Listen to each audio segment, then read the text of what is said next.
Dad said. "You've ruined our lives, you're a burden." So I smiled and left. My mom wrote, "Don't come back." I wrote, "Okay, I just stopped paying your bills." And then my phone exploded. "You've ruined our lives, you're a burden." The room fell silent. My father's voice cut through the noise of the family gathering like a knife. I stood there, still holding my fork, staring at him. Mom nodded in agreement, her face contorted in disgust. "You should be grateful we let you live here at all," she added. I blinked. Was this really happening? We were at my uncle's house for his birthday, a real family event. Relatives I hadn't seen in years were sitting around the table, plates full, conversations humming until my parents decided this was the perfect moment to humiliate me. I wasn't even staying with them for free. I was renting a room in their house. They charged me rent their own son while my sister, Emily, got to stay there for free. Not only that, but I paid a bunch of their bills, internet, electricity, part of the mortgage. 6 years? 6 years of making sure their lives were comfortable. And now, in front of everyone, they were acting like I was some freeloader leeching off them. I should have seen this coming. They had always blamed me for their problems. If they were short of money, it was somehow my fault. If something stressed them out, I was the reason. Even as a child, I felt more like an inconvenience than a son. But this was a new level. Dad kept talking. "Do you know how much stress you caused us? We had to worry about you all the time. You were never as easy as Emily. She's responsible, she makes good decisions. That's why she deserves to be with us and you." He scoffed. "You've just been a weight on our backs since the day you were born." I looked at Emily. She was just sitting there, sipping her drink, scrolling through her phone, like this wasn't about me, like it wasn't even happening. I carefully put down my fork, looked at her, and smiled. Then, without a word, I got up and walked out of the dining room. I heard my uncle say, "Okay, that was too much," and one of my aunts trying to tell my parents to calm down, but they were still ranting about how ungrateful I was. I didn't care anymore. I went straight to my room, the one I paid rent for, and grabbed my suitcase from under the bed. My hands were shaking, but not with sadness. With rage. Years of it. Years. And now it finally clicked in my brain, I didn't have to take it anymore. I packed everything I could in 10 minutes. Clothes, laptop, essentials. I could buy everything else later. I wasn't going to spend another night under that roof. As I zipped up my bag, my mom yelled my name from the hallway. I ignored her. I walked past her, down the stairs, past the dining room, where my father was still red-faced, arguing with my uncle. He turned when he saw me. "Where do you think you're going?" I didn't answer. I walked out the front door, got in my car, and drove away. That was it. I was done. A few hours later, my cell phone buzzed. It was a text message from my mom. "Don't come back." I sat in my new apartment, a tiny studio I had found earlier that night. It wasn't much, but it was mine. No parents, no yelling, no guilt. I stared at her message for a few seconds, then put the phone down and exhaled. For the first time in years I felt free. But I wasn't done yet. I waited until it was well past midnight. Then I calmly typed a reply. "Okay, I just stopped paying your bills." Then I pressed record on a voice message. My voice was calm. "I've been paying your expenses for 6 years. You told me not to come back. So I won't. And I'm not going to pay for anything anymore. I hope you can handle that. Good luck." I hit send and went to bed. The next morning, I woke up to my phone exploding with notifications. 50 missed calls. My mom, my dad, Emily, even some relatives. Back-to-back messages, voicemails. I didn't bother to listen. Then another message came. "Where do you live? We need to talk." And that's when I knew. This wasn't over. I let the phone ring. I wasn't in a hurry to hear what they had to say. By noon, the missed calls had climbed to 73. My voicemail was full. My text messages were stacked so high I had to scroll through them. Some were predictable. You ungrateful brat. You can't do this to your family. You owe us after all we've done for you. Then came the guilt trips. We raised you, fed you, gave you a roof over your head, and this is how you repay us? Your dad is so stressed, he's shaking. We just want to talk. Let's work this out. And then what really gave me pause were the messages from relatives. My aunt, Franklin, they're in full panic mode. Just talk to them.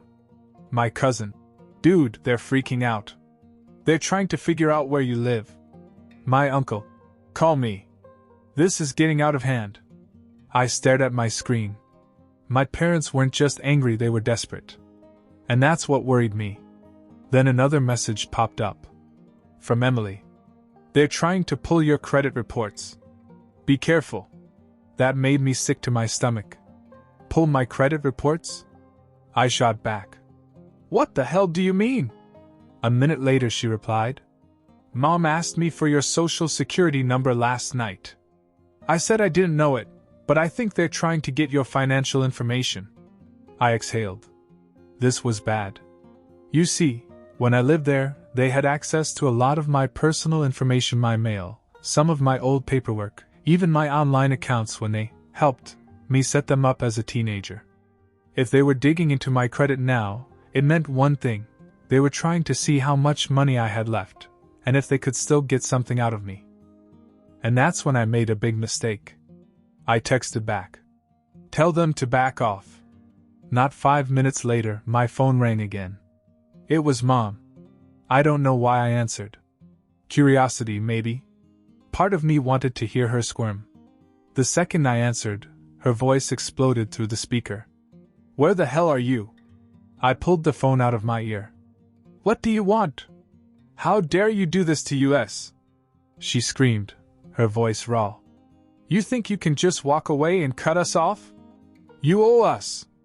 I remained silent. Do you know what you've done? She screamed. We can't pay our bills, Franklin. We're screwed because of you. That was when it hit me. They weren't panicking because they missed me.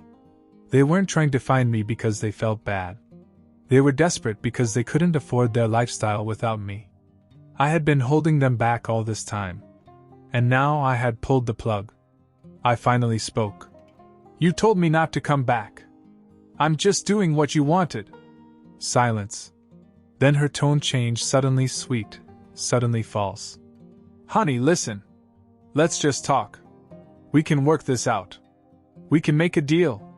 Where are you? We'll come over. Just tell me where you are. I almost laughed. No. She snapped again. You think you're smart, don't you? We will find you.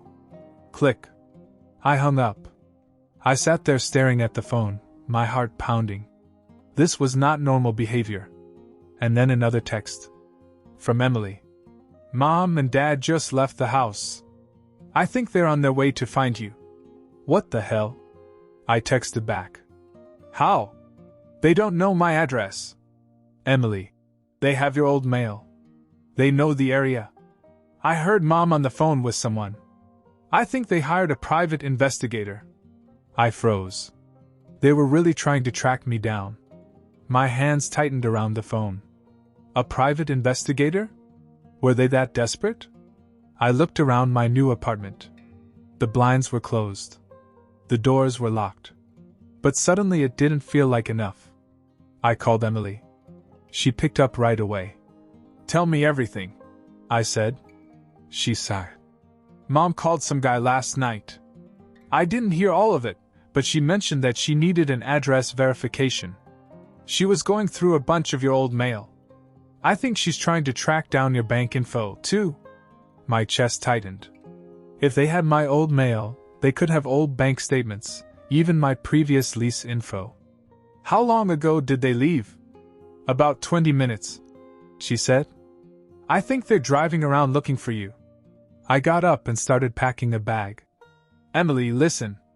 If they ask, you don't know where I live. Duh, she said. Then she hesitated. Look, I didn't say anything before, but you really pissed them off this time. Dad punched the wall last night. Mom cried about revenge. I don't think they just want to talk. I stopped packing. Revenge? Before I could ask, my phone buzzed. An unknown number. Emily exhaled. Franklin, they could have given your number to someone. Be careful. I didn't answer the call. A few seconds later, I received a text message from the same number. You need to come home so we can sort this out. We will find you either way. Chills ran down my spine. I texted Emily. If they ask you anything, play dumb. I need time to figure this out. Got it, she replied. I grabbed my keys and purse. If they were really trying to track me down, I had to be smart. First things first, bank accounts. I went straight to my bank. I walked up to the teller and asked to update my mailing address and security questions. I also asked if anyone had tried to access my account recently. The guy typed for a few seconds, then frowned. Yeah, he said. Someone called yesterday claiming to be you. They asked for balance information. We denied them because they didn't have the right security response. My stomach turned. It was them. I changed everything: new passwords, new alerts, even two-factor authentication. As I was leaving the bank, my phone rang again. It was Mom. I ignored it. But then I got another text. We're close. Close? I turned my head and scanned the parking lot. Were they here? Then my phone buzzed again. A picture. A blurry shot of my car. They had found me. My heart was pounding. They found my car. I looked around the parking lot. I didn't see them, but someone had taken this picture. Were they here watching me? I shoved my phone in my pocket and walked quickly. I had to get out of there. I jumped into my car, locked the doors, and started the engine. My hands were shaking as I backed out of the parking lot. Then, in my rearview mirror, I saw it. A black SUV. Sitting at the far end of the parking lot. The second I pulled out, so did it. They were following me. I took a deep breath. Stay calm. Don't go home. I drove normally, not wanting to tip them off that I knew. But instead of heading back to my apartment, I made a few random turns. Took a longer route. The SUV stayed with me. Okay. They wanted to play games? Fine. I saw a gas station up ahead and made a quick turn into it. The SUV had to slow down to follow. I pulled up to a pump, turned off the engine, and opened the door as if I was going to fill up. The SUV rolled by, then parked at the edge of the lot. There were two people inside. I had to see who they were. Instead of grabbing the gas pump, I walked toward the convenience store of the station as if I wanted to buy something. As I passed the SUV, I looked inside. Dad. And some guy I didn't recognize. Dad was in the passenger seat, looking pissed. The other guy, mid-40s, bald, serious face, had both hands on the wheel, scanning the area like a damn bodyguard. Who the hell was this guy? I walked into the store, grabbed a random snack, and paid cash, all while watching them through the window. They didn't get out of the car. They were waiting. For me. I pulled out my phone and texted Emily. Dad is following me. He has a guy with him. Do you know who? She replied immediately. Oh my God! That's Uncle Ray's friend. He does sketchy stuff. I think he's like a bill collector or something. I clenched my jaw. What the hell were they up to? I sent back. Tell me everything you know about him. Now. Emily. All I know is that he helps people solve money problems. But not legally. My stomach dropped. Not legally. I had to get out of there. I walked out of the store, kept my head down, and got back in my car. I didn't even start it right away. I just sat there and thought. If they were willing to bring in some shady guy, they weren't just trying to talk. They wanted to scare me. Maybe worse. Then my phone vibrated again. Another text. This time from Dad. Come home now and we'll forget this ever happened. Keep playing games and things will get messy. I exhaled slowly. So that was it. They were threatening me now. I looked back at the SUV. Dad was watching me. The bald guy was still scanning the area, like he wanted to make sure I didn't have any backup. I started my car and drove out fast. They pulled out right behind me. Okay. You want a chase? Let's do it. Instead of heading home, I made a sudden right turn. Then another. I sped up, weaving through traffic. The SUV kept up, but they weren't as fast. Then I saw a police station up ahead. I didn't even hesitate. I pulled into the parking lot and parked right in front of the entrance. The SUV slowed down. Then just like that it kept going. Yeah. That's what I thought. I sat there gripping the wheel. They weren't done. And neither was I. I sat in the parking lot of the police station, my heart pounding. The black SUV was gone, but I knew they weren't done. They were testing me. Seeing how far they could push me. I wasn't going to sit around and wait for their next move. I took out my phone and texted Emily. They just tried to follow me. I lost them at the police station. But this isn't over. She replied immediately. I heard Mom on the phone again. They're freaking out. I think Dad is pissed that you ran. I grinned. Good. Let them be mad. Then she sent another text. Franklin, I think they're planning something worse. Mom told Dad, if we can't scare him, we'll make sure he has no choice but to come back. My stomach twisted. No choice? I asked. What does that mean? Emily asked. I don't know, but they're talking to a lawyer. A lawyer? I sat there clutching my phone. What the hell were they trying to pull? Then a thought hit me. My name was still on some of their accounts. When I was younger, they convinced me to co-sign for a few things. A car loan, a joint credit card, things they swore they'd handle. But what if they tried to use it against me now? I had to act fast. I went straight to the bank. As soon as I got to the counter, I told them I needed to remove myself from any joint accounts and freeze any suspicious activity. The teller typed for a moment, then looked at me with a strange expression. There was an attempt to take out a loan in your name yesterday. A large one. I went cold. Was it approved? No, she said. They didn't have the right verification. But they tried more than once. I clenched my jaw. They were trying to trap me financially. Make it so I'd have no choice but to go back. I shut everything down, froze old accounts, updated passwords, even set up fraud alerts. As I left the bank, my phone buzzed. Emily again. Mom and Dad are freaking out. They just realized the bills didn't get paid this month. I laughed. Oh, they're freaking out now? Then she sent another text. Franklin, listen. I think they might try to go after you legally. Mom mentioned filing something against you. I stopped walking. File something? What could they file? And then it hit me. Eviction. Even though I was already gone, they could try to legally evict me on paper, claiming I owed them money for breaking the lease. If they got a case going, it could ruin my credit, put me in debt, even get me blacklisted from renting anywhere else. I texted Emily back. Find out exactly what they're doing. Now. She replied. I'll try. But Franklin, be careful. I think they're really losing it. I exhaled. I had cut them off financially. I had fled. And now they were desperate to bring me back under their control. But I wasn't going down without a fight. I didn't go home. I went straight to a lawyer. If they wanted to play legal games, I was ready. I explained everything, how I had paid their bills, how they had charged me rent while letting my sister live there for free, how they had tried to open loans in my name. The lawyer listened intently. Then she said, if they tried to evict you after you moved out, that won't hold up in court.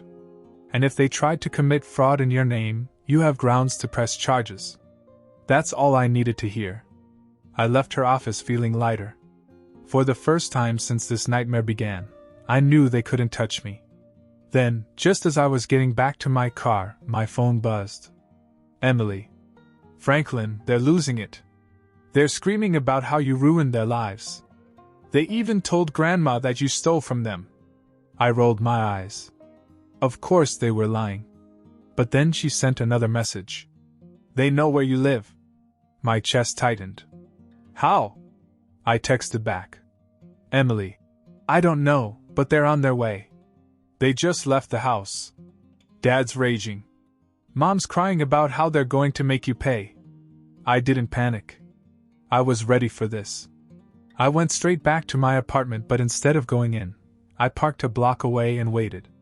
Sure enough, 20 minutes later, a black SUV pulled up in front of my building. Dad, Mom, and the bald guy. They got out and marched up to my door. Dad started pounding on it, screaming my name. I pulled out my phone and hit record. I know you're in there, Franklin. Dad's voice echoed down the street. Do you think you can just walk away from this family? Mom sobbed. You can't do this to us. We need you. The bald guy just stood there, arms folded, watching. They screamed for a few minutes, then Dad kicked the door. Hard. I grinned. There it was. Destruction of property. I called the police. 10 minutes later, lights flashed. As soon as my parents saw the cops, their energy changed. Mom suddenly started crying, acting like she was the victim. Dad tried to say that I had stolen from them and left them. Then I stepped forward, phone in hand. Officers, I said, I don't live there anymore. You've been following me, harassing me, and just tried to break into my apartment. I showed them everything, the texts, the threats, the attempted fraud, and now the video of my father kicking in my door. The police turned to my parents. Sir, ma'am, you need to leave. Now. Dad turned red. He's our son. He owes US. The cop shook his head. No, he doesn't. And if you try that again, you'll be arrested for trespassing. The bald guy didn't say anything. He just got back in the SUV. Mom's face crumpled. But we raised him. The cops stared at her. That doesn't entitle you to his money. And that was it. The game was over. My parents had to leave. I watched them drive away, humiliated. Emily texted me later. They're still ranting, but I think they finally got it. They're done with them. And she was right. For the first time in years, I was free.